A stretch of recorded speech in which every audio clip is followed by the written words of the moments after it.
Hello, I've been asked the question, what is an octave? So here goes. It's delving slightly into the realms of musical theory, which isn't my strong suit, but we'll give it a go and try to explain it. So what is an octave? Well, the scientific answer is that an octave is the interval between one musical pitch and another, where the higher note has a sound frequency that is twice, or vibrates twice as much as the lower note.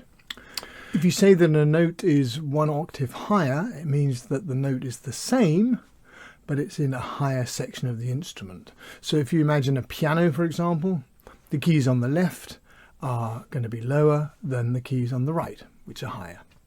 And a piano will span usually about 7 octaves. So there are 12 steps, if you like, or semitones that make up an octave.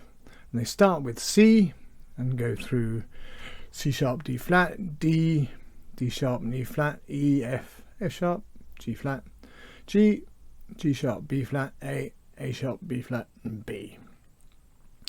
Where you've got the C sharp, D flats and D sharp and E flats, they are the same note. They're just written differently depending on what key you're in. So you'll see them written in different ways. So these are the 12 half steps or semitones that make up an octave.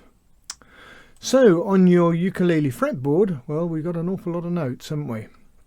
So let's have a look at the C string, for example, which illustrates it the best. We go from C and then we go through all the 12 notes, where each half step is a fret on the uke until you get to the 12th fret. And then, of course, it starts all over again. Because we have re-entrant tuning, which means we have a high G, it means that the ukulele can actually span over 2 octaves, just about, depending on how many frets you have. So here is the first octave, where the open C string is the lowest note, and this is known as C4. The 4 is really the pitch notation when you're talking in musical terms. The scientific pitch notation for middle C is C4. So C3 or C2 are lower, C5 and C6, etc. are higher. So this is known as C4. So there's the C, and this takes you all the way up to the C on the 3rd fret of the A string, which is the highest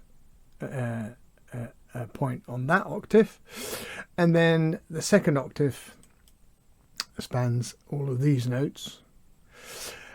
You'll see that when we get to the 12th fret on the A string, it's the one at the top, the A is going to be the highest. But a lot of ukuleles go to the 15th fret, and that being the case, then you've got a C, which is now C6, the very top note on the right hand side there on the A string.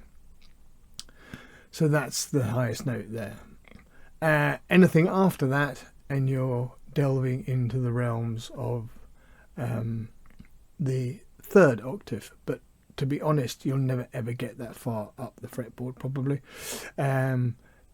So although some ukuleles do have 17 frets. So once you get to the 12th fret, everything just repeats itself from then on in, which means you can actually play chords after the 12th fret.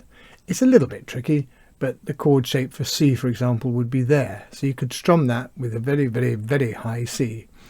An F would be there, and a G would be there. So here's the C, with the finger right up here on the 15th fret. You can hardly hear it. It's a little bit tricky, but that note is the same as that note, believe it or not.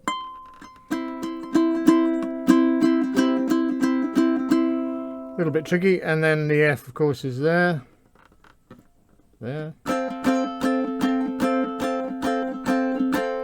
and the G is there.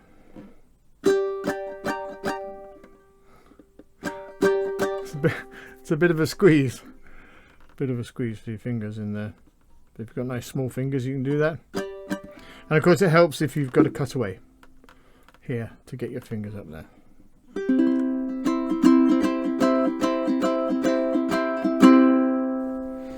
So I hope that was informative, and we'll see you next time.